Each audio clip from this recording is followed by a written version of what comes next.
le vamos a dar paso a Álvaro Añón, de Soho. Álvaro es uruguayo, vive en Chile, pero tiene tonada argentina, o sea que tenemos acá una mezcla muy interesante. Es nuestro último speaker. Muchas gracias, Álvaro, y muchas gracias a Soho por acompañarnos siempre. Gracias. ¿Qué tal? ¿Cómo Los están? dejo con Álvaro. ¿Foto? Cambiamos un poco el protocolo. Tonada uruguaya, dijera yo, pero bueno, ok, vamos a decir tonada argentina. Es verdad, siempre me confunden con Argentina. No, está bien. Listo. Mi área de expertise es todo lo que es experiencia de usuario.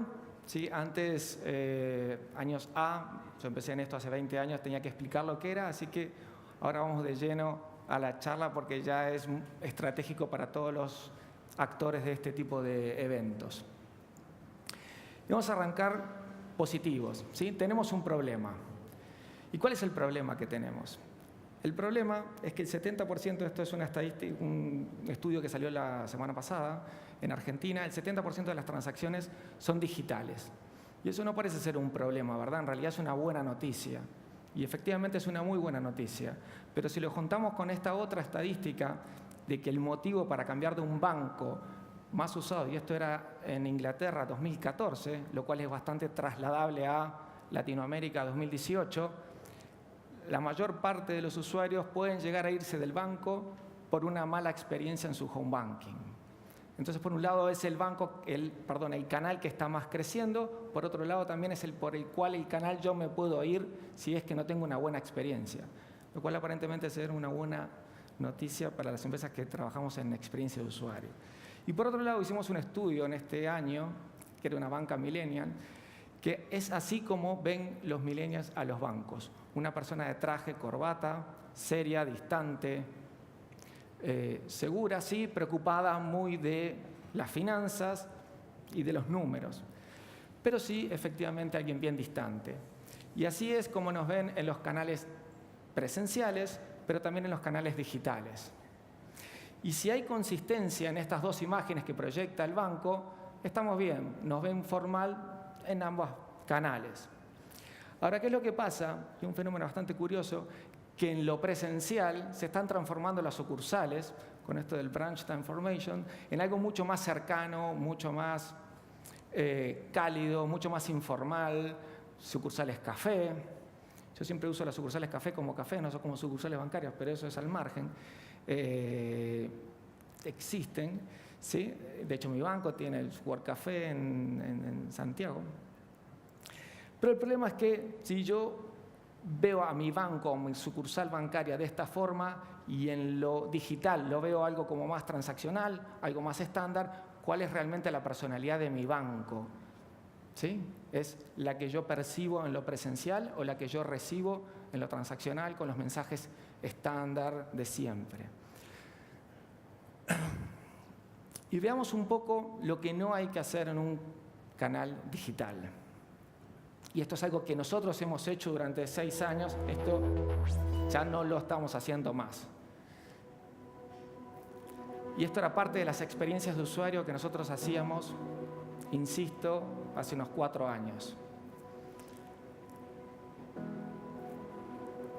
Donde presentábamos dashboard, PFMs,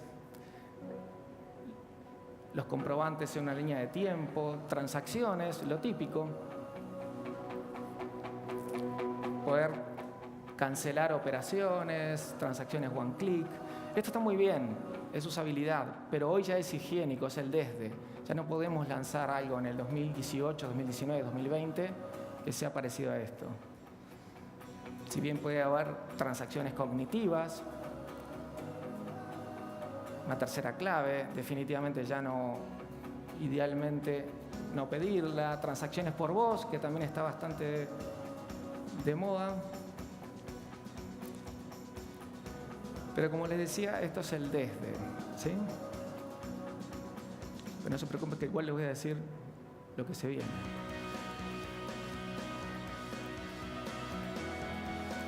Ahí era algo que lo que propone la Startup Cent, que es con cada transacción ahorrar un porcentaje, configurar y demás.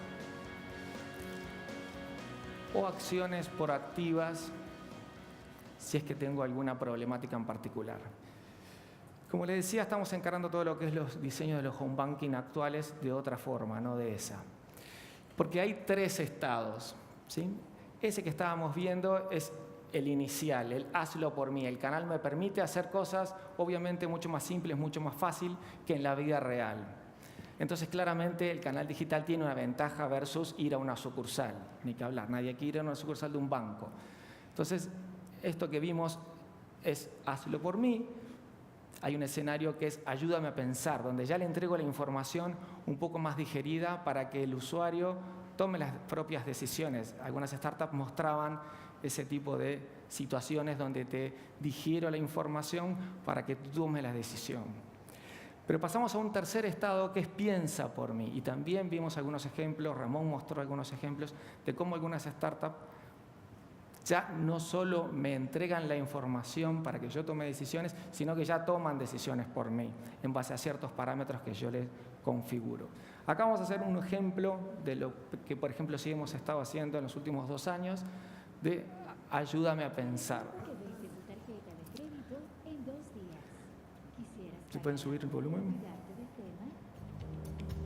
Ahí, gracias.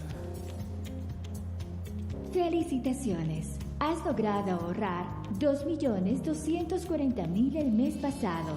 ¿Deseas alternativas de inversión? Mañana vence tu crédito hipotecario y aparentemente no cuentas con el saldo suficiente. No desesperes. ¿Deseas evaluar un crédito preaprobado por 2.500.000? Aquí es en base a determinadas situaciones que el banco le propone determinadas acciones o recomendaciones, pero finalmente es el usuario que toma la decisión o no. Y decíamos que pasamos a un último estado, que es en el que estamos trabajando los últimos e-bankings, que es el piensa por mí, ¿sí? Porque finalmente, ¿quién mejor que su banco para asesorarlo a tomar decisiones financieras? Algo también que mostraba Ramón de la startup Exagens, el 64% de los canadienses, que es canadiense esa startup, no tienen conocimientos financieros. El 64% de los canadienses, que dejamos para los latinoamericanos, por lo menos el 64% para arriba. El 61% de los canadienses no tiene asesor financiero. Y lo que pasa es que finalmente no hacemos acción sobre nuestras finanzas y delegamos estas acciones, decisiones en un tercero, en un contador, en un amigo, alguien que sepa, pero no en el banco, porque el banco tiene un rol pasivo en ese sentido. Te presento la información, tú tomas la decisión. Si ves que no tenés flujo de caja suficiente, bueno, pedí un crédito para tu pyme, hacé lo que tengas que hacer, pero el banco no se involucra demasiado en las finanzas. Y justamente el escenario que se viene es donde el banco sí ya toma posesión y se posiciona como un asesor, robo-advisors, recomendaciones y ejecuta las propuestas que recomienda. Análisis financiero vía PFM, BFM, Business Financial Management, ¿sí? Donde yo ya le entrego mucha más información, decisiones, acciones y gatillo de determinadas situaciones.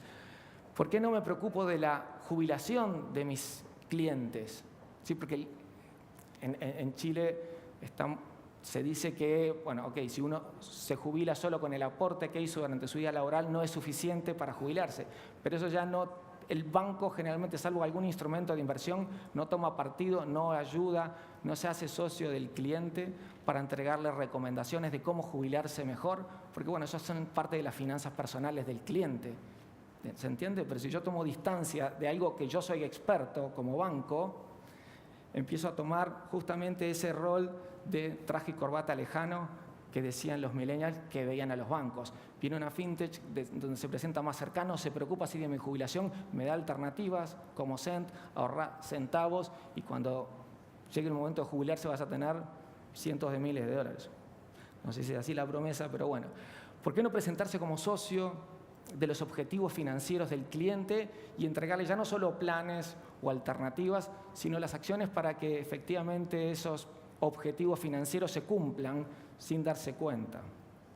Y por supuesto asistentes virtuales financieros que no necesariamente tienen por qué ser humanos, de eso vieron varios ejemplos de las startups anteriores.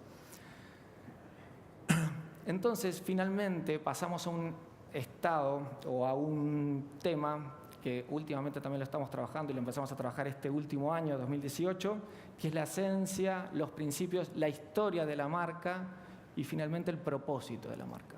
O como decía Groucho Marx, estos son mis principios y si no te gusta, tengo otros. Sí, la cosa no es así. Yo me presento con determinados principios y si no te gusta, ante el banco de al lado que tiene otros principios que quizás sí calcen con los tuyos. Pero estos son mis principios, los defiendo y ojalá calcemos y nos afinemos expectativas. Este es el CEO de Nubank, bastante de moda estas semanas por la inversión de Tencent. Acá tiene su propósito, sus objetivos, donde los expone, cuenta como en 4 horas tomando cerveza con los fundadores, generosos propósitos, se hace cargo de esos propósitos, de esos principios. Sí, ahí por ahí expone uno que ahora más adelante voy a destacar. Y eso es un poco lo que hay que hacer. Uno tiene que tener una personalidad y no es un eslogan, no es algo que vaya cambiando, no es una campaña, sino sus principios. Y digamos que tenemos un banco que queremos que sea más humano, que sea más cercano, que no nos perciban como alguien de traje y corbata, y le vamos a llamar, esto es un banco ficticio, Humano Bank, tu banco más humano. Y esto es un ejemplo muy burdo, muy evidente de cómo si yo tengo un buen propósito, me condiciona todo el UX, el diseño, cómo me presento, cómo hablo, voz y tono, la imagen y demás. Digamos que esta es una situación real, de un banco real. Cambiamos el diseño para que nadie se sienta aludido, pero esto es un contrato que se le exige a alguien que quiere contratar ese banco real, que es uno de los top 10 del mundo, un contrato de 50 páginas para probar un producto. ¿Sí? Básicamente lo que le estoy pidiendo a mi usuario es que acepte las condiciones sin leerlas, porque nadie va a leer eso. ¿Estamos de acuerdo? Entonces, si mi claim es yo soy el banco más humano, esto no es compatible. Entonces, si yo tengo un buen propósito y lo tengo generalizado a nivel de toda la organización, todas las decisiones que vaya tomando en el canal, en la atención, en el Customer Journey y demás, van a estar alineadas a ese propósito. Uno de los propósitos que tenía Vélez del Nubank era combatir la complejidad y empoderar a la gente. Sí, y este es uno. ¿Cómo sería esta situación pasada a lenguaje más humano? Le destaco las condiciones, qué es lo que incluye, qué no que incluye, cuáles son los costos. Básicamente eso es lo que le importa a un humano, cuál es la tasa de interés de la tarjeta de crédito, de los productos que le estoy ofreciendo. Y le traduzco. Y obviamente le permito ver el contrato entero si él lo quiere ver y si es abogado y no tiene nada que hacer más que leer las condiciones que le estoy presentando, está por ahí el link. Pero ahí le voy traduciendo al lenguaje humano las condiciones bancarias que les estoy presentando los productos. ¿Sí? Y por último, voy a terminar justo en hora. Esta es una frase que me gusta mucho de un partner con el cual nosotros trabajamos todo lo que es historia de marca, cuando generamos un propósito en determinadas empresas. El objetivo de una historia de marca no es convencer ni modificar la actitud de los usuarios, es construir sentido, ¿sí? Por eso los millennials van a empresas que tienen sentido, que lo inspiran, que encajan con su forma de pensar. Y este es un video que no tiene nada que ver con banca, tiene una transacción ahí en el momento, pero básicamente para trasladar la importancia de diseñar con meaning, con significado, ¿sí? Cómo entregar a todo lo que estamos diseñando, desde el e-banking y el diseño de user experience, algún sentido más allá de solo lo transaccional. Since 1958, the relief organization Miserior has been creating self-help initiatives for the third world. In the fight against poverty and injustice, every euro counts, and it's clear that even small donations can make a big difference, though very few people know this. The simple solution, the one thing that people always have with them, a credit card. Last year, over 40% of all payments in Europe were made with one. With this in mind, Miserior developed the Social Swipe, the first poster that accepts credit cards. The poster makes giving easier than ever before, and you can see the results. Your donation can provide daily bread for a family in Peru. Uno con ese gesto, sin tener que poner una clave, un PIN o lo que fuere, está donando 2 euros a una causa que tangibiliza en un póster, que básicamente se usó en los aeropuertos de Alemania, y donde yo visibilizaba la acción o el resultado de lo que yo estaba donando. Y la gracia también es que después se recibía el estado de cuenta y la descripción de la transacción me invitaba a hacer una transacción, llevarlo a algo mensual, 2 euros por mes.